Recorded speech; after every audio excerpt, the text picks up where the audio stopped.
الفلاحية وكذلك تزويدهم بمناقب جديدة للمياه؟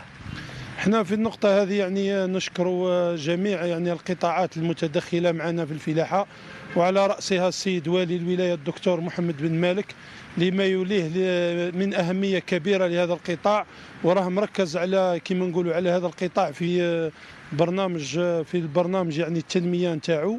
احنا في هذا الخصوص لي زوتوريزاسيون دو فوراج ولا رخص التنقيب راهم يتمدوا، وراه هناك تسهيلات كبيره فيما يخص برنامج الكهرباء الفلاحيه.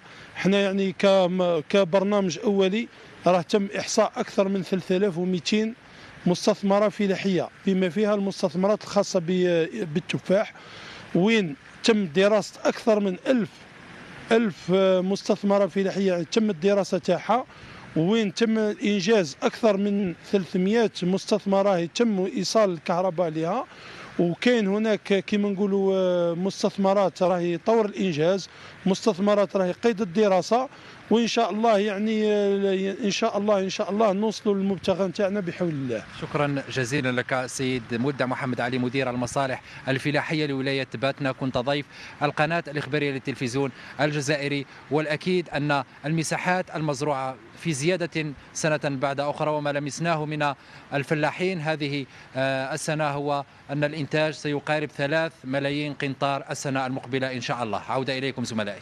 أشكرك جزيلا يونس الكحلديب.